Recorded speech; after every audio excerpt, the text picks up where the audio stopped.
Hey everybody, it's Danny with Gardening for Gains and welcome back to another episode of Plant Rant.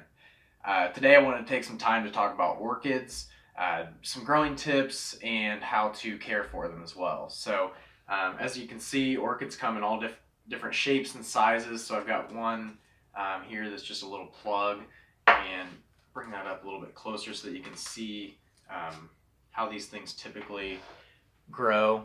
So this thing is actually, it looks like it's growing in a like a biofelt plug. So I've seen these before. I work at a horticultural tool and supply company. So this almost even feels like it's a foam plug, but I think it's just a mixture of it might be a mixture of peat moss, but since it is so small, it could just be like a foam plug. So as this thing grows, you can see that the roots are starting to circle up. And that's something that you don't really want to go on. So since this thing has never been repotted, what I'm going to do is just kind of walk you through the steps here. So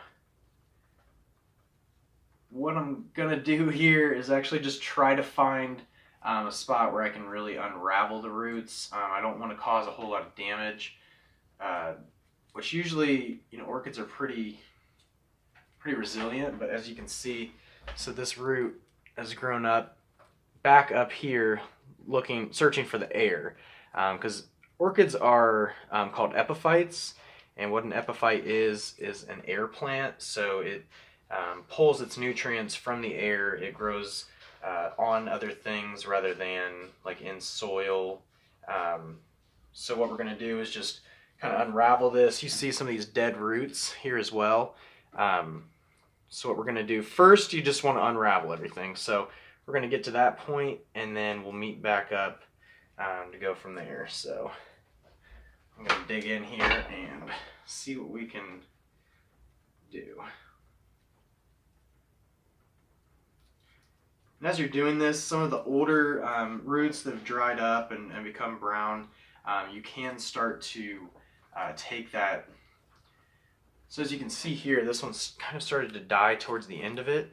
And if you can, just strip some of that dead stuff off, and that's going to encourage more root growth.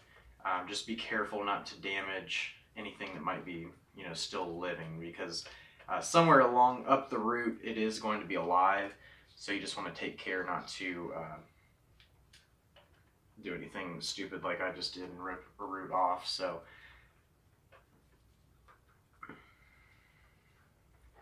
there we go. So we finally got this plug starting to shred off, and I really think this is just like styrofoam. It's like a compressed plug, and I'm sure that this thing was probably grown from a culture rather than like a seed.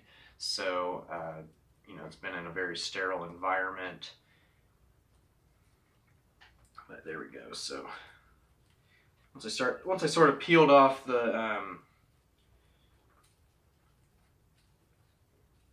once I started to peel off the roots that were growing, through everything, I'm kind of holding that block on, or that foam block in there. It's really easy to unravel now here. So what I'm going to do is just continue to strip this down. And just kind of what you want to do is sort of tease the roots out, trace them back to their starting point, and eventually it's going to really start to unravel here. So I'm going to show you what it should start to look like here.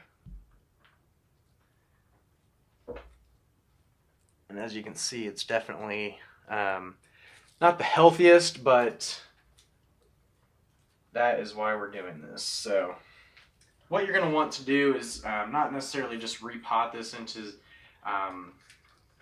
something that is, or not repotted in soil, but you want to use a special type of soil. So either like a bark mix, or what I've got here is just an orchid potting mix.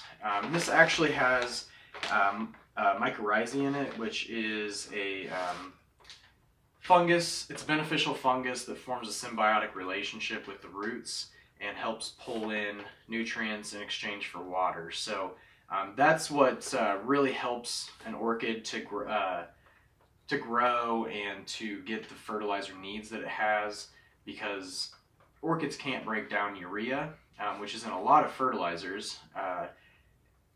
And it's so what the mycorrhizae does is breaks it down into a usable form, and in exchange for water and carbohydrates, it will supply the nitrogen to the plant. So, and nitrogen typically is for top growth, green leafy growth, that sort of thing. So I just want to show you what I'm doing here is actually taking the roots. So you can see here we've got like some strings coming out, and this is the root without the covering on it, and this covering is called velamen. So I like to think of it kind of like your neurons, like in your brain almost, and you know, this covering is what's going to provide it protection. But now that it's kind of died off, it's best just to strip it down, you know, get that dead stuff out of there. So you know, that could still help to pull some nutrition into the plant. So I'm just going to kind of string everything out. And then next what you're going to want to do is grab some of the soil mix. And as you can see here, it's mainly like bark. You can't really see too well, but there is a it is more of like a bark, a very fast draining soil. And actually I'm going to put this back in this plug just so it has some drainage. So we're going to put it back in here in this plastic pot. So what we're going to do here is just put it back into this plug, and then we'll start filling some soil around it. Maybe put some in the bottom just to provide a little bit of drainage. And then we'll start filling around the edge with some of the finer stuff, and that'll help fall in between the roots and just give it something to hold on to, but not necessarily be suffocated by. And that's the important thing with orchids, is you want to give them a lot of drainage to prevent, you know, root rot, things like that. And you know, that's not where they get their, that's not really the means by which they get their nutrition. It's more from the air and from the mycorrhizae, which forms that symbiotic relationship in the soil. So that's how you're going to repot an orchid, and you're going to want to do that anytime that you know, anytime you see the roots turning brown, or you see that there's just not like a lot of roots growing out of it. So as with this one, you know, you can see that we've got roots out here reaching into the world. And this one could really even be repotted too, but we're not going to mess with that just now since we just watered that one. But I think this one really starts to take off. After I repotted this larger orchid into a root pouch, it really started doing well. And I think that's because it didn't have something that was blocking it, you know, blocking the moisture and the air from passing freely through it, and that's what this root pouch does. It's made out of recycled water bottles actually, and it's a fabric that is spun from that. So this has been great for the orchid. It's just a look inside of the pot, you can see all these green roots. And so there's one side, and none of the other plants really have that, and I think it's just because they're stuck in a more compact pot with a lot less space. But you know, either way, this thing's really been taking off. And another important thing about this is, you know, what we've got here as far as the flower spike, and that you can see here. And it's kind of a shorter one, so I don't know why it started to flower already, but that happened after I cut the stem, which you can see right there. And that brings us to the point of pruning up your orchids. And really, to prune them, there's a couple of different things that you can do after they've flowered. So like this guy, It's getting ready to flower and burst open. And what I'm going to do with this is just let it go. These flowers will start to fall off, and sometimes it'll reflower about 3 to 5 times, just depending on the environment and the amount of nutrition that's in the soil, I guess. So in that case, I'll just let it go, and there's a chance it could start flowering again. And then if it doesn't, then what I might do is cut it back. I could even try to cut it back to here. And in that case, there's a chance that it could branch out. This orchid had done it until that flowering branch finally died, so I had to cut that one back. So when you cut it back, what you're going to do is just cut it just above the lowest node.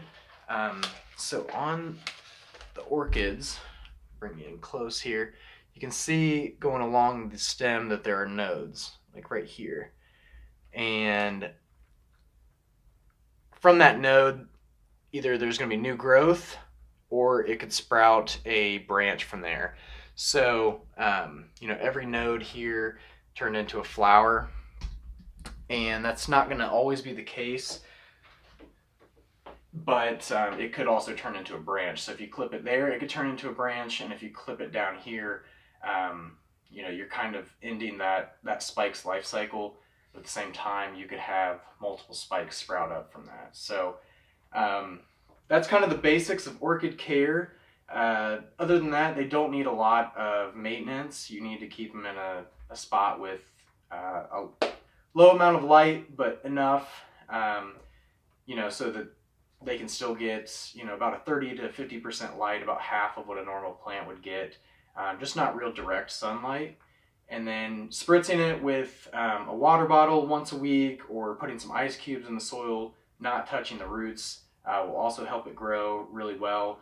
Just give it that slow drip. So other than that, there are some fertilizers that are specific for orchids, so I would recommend going that way rather than taking your chance and burning your plant up because it can't utilize the nutrients in that formula or whatever. So hope this helped. If you guys have any questions, feel free to leave a comment, send me an email or message, and I'll be happy to help. But stay tuned. We're going to have more and more content coming out from, right now kind of focusing on the indoor plants and getting ready to get our indoor seed starting operations set up. So that'll be our next video, is the installation and how we're going to rig that up. So stay tuned for that and everything that follows. So looking forward to a good season. As always, I appreciate it.